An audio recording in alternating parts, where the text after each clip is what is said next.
Hi guys. Good morning, good eve, or good noon, whatever time you're watching this video. I'm Scott John B. Esguera, currently taking Bachelor of Science in Computer Engineering. It is my fourth year now in college in Polytechnic University of the Philippines, or what they call ang Sintang Paaralan, or PUP. Yan. We are asked by our dear professor, Ryan Evangelista, to make a reflection video all about the different topics in computer organization and architecture, or vice versa. My favorite color is any shades and variants of blue. It is also my first time appearing on YouTube and making content like this. Maybe if you ever get intrigued or fascinated by the content I'm about to share, feel free to like and subscribe. So let's get into it. Today is going to be a little different because I'm going to discuss the programming logic behind the SAP 1, or simple as possible number 1. I will explain the simple programming simulation and show the result of the command within this assembly language. So as you can see on my screen, you can see that it is an example of an code assembly in memory, or in assembly language. So first, I'm gonna explain what this every column mean and what they contain. In the memory addresses column, it contains all the slots available in the main memory storage, which is the RAM, or random access memory. In here, we have an example of a 16 by 4 RAM, which has a 16 slots available. They are named starting from 0H, 1H, 2H, and so on and so forth to FH. They are in hexadecimal form. In the assembly code column, it contains all the slots. It contains all the different commands or syntax of the assembly language and its variables to perform the specific set of instructions in the SAP. The LDA, as you can see here, is the mnemonic for the opcode or machine code load accumulator A. And the function of LDA is to literally load the specific data in an available slot in the RAM. The sub instruction is located in the second address, is short for subtraction. The add in the third address slot is the abbreviation for addition. It's available for addition. And the out in the fourth address slot commands the machine to produce the output. And HLT in the fifth slot is halt, is to halt or halt the operation and other processes above it.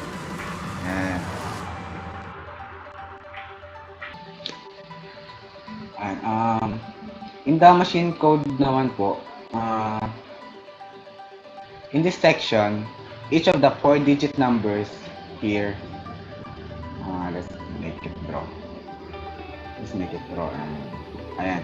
Yung number is the equivalent representation of the assembly language syntax, which is here. Yan. Okay. And the memory address of the main memory. Yan. So, here and here. Yan. Since the machine cannot understand high-level language, it is first converted into binary numbers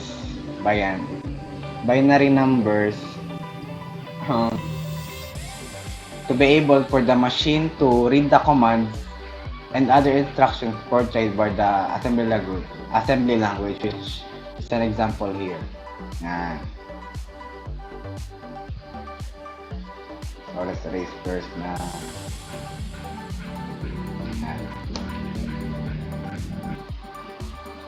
The machine read the code from left to right and top to bottom.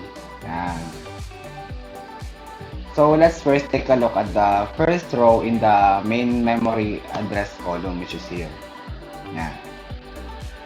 In this first instruction, the first instruction is stored in the first slot of HO of the main memory and says to load the data, and it says that to load the data stored in the memory address of H. Yan. So as you can see, the data that is stored in 8H is 21H. Yan, is 21H. So that the data will be loaded and put into the memory address of OH. So after loading 21H, it will be put into the new memory address 0H. Yan. And this is what the instruction means. In this column, naman po, the machine code, which is in binary form, is what the machine understands after the code began compiling. So the syntax for LDA is equivalent to 0000, and the machine code for, or the opcode for memory address 8H is equivalent to 1000.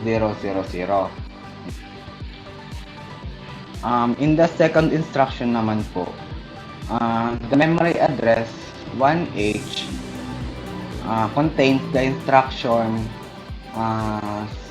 sub 9H. Yan. Which means that to subtract the data located in 9H. To subtract the data, yan, to the data address 0H.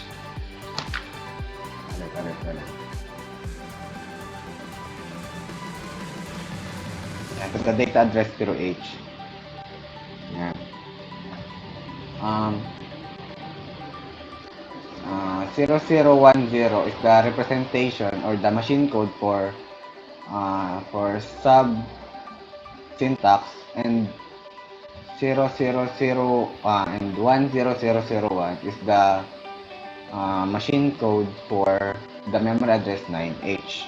Let me just erase some few scribbles before we proceed. Yeah. So in this third instruction, 2H, add AH is another instruction, which means that the data stored in the memory address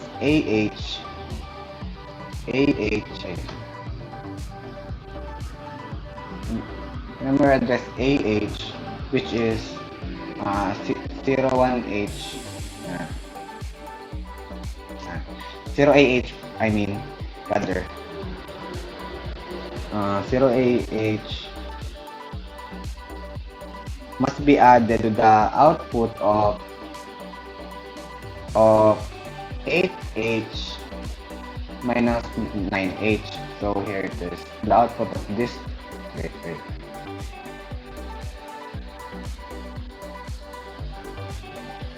The output of this two operations must be added to AH to satisfy this instruction.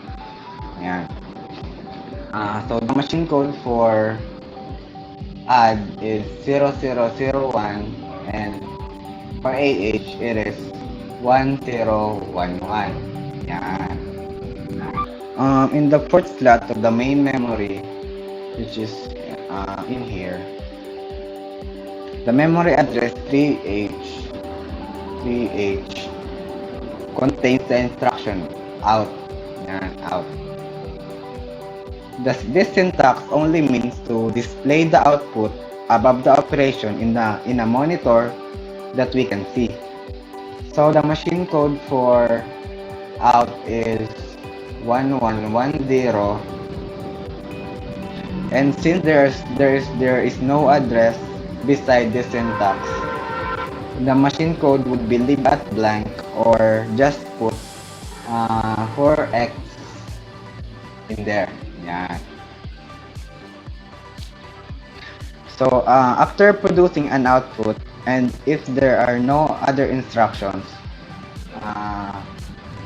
the HLT is always a must to halt or stop the operation of the assembly code. So in memory address 4H, we put HLT in there to stop the operation and the instruction of this assembly code, of this whole assembly code. Yan. Ito po. Yan. So the machine code for HLT is 11111, and we will put 4x in there since there is no address present beside the HLT syntax. Yeah. There is just a little bit of scribbles. And you can also see that the slots from 8H to AH are already occupied. They contain the data that will be loaded in the instructions above. Yan. They are also in hexadecimal form. Yan. They are also in hexadecimal form, which we will convert to decimal number later to understand the answer. Yan. Ayan. So let's first take a look at address 8H. This slot contains the 21H data, which has a machine code of 0010 for 2 and 0001 for 1. Yan. In address 9H,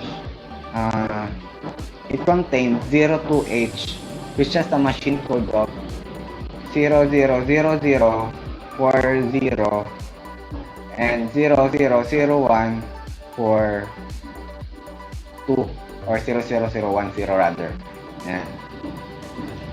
In the last occupied slot of AH, we have 0AH, which has a machine code of 0000 for 0 and 1010 for the letter A. Yan. So to sum it all up po, I'm gonna write the results below and convert it into decimal form in order for us to understand the result of this full code. So first, let's first load the 21H in 0H. So we will write 21H here. 21H. Yeah. So we will write 21H here. Yeah. And we will subtract 2H, which is here, located in the 9H address. Minus 0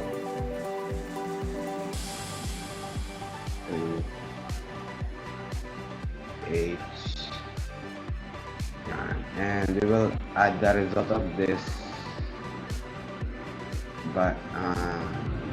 to the data stored in AH, which is 0AH. Plus 0 A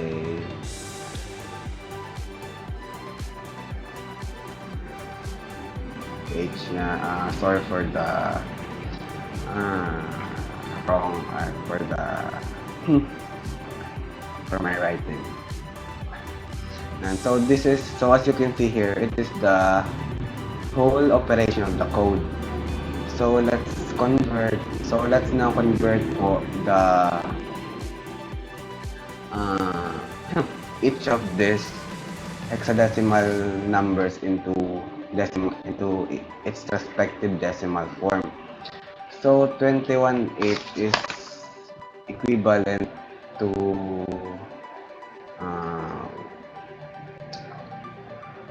21 yan is equivalent to 33 in decimal form. Wait.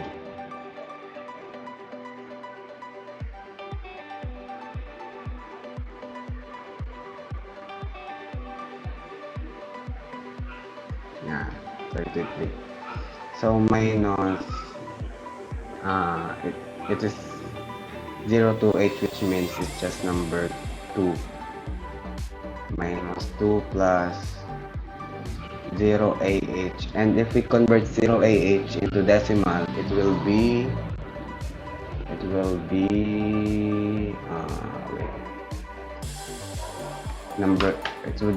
the number 10. Yan. So the answer for this whole code is 33 minus 2 plus 10. So the answer is 41. Yan. Ayan.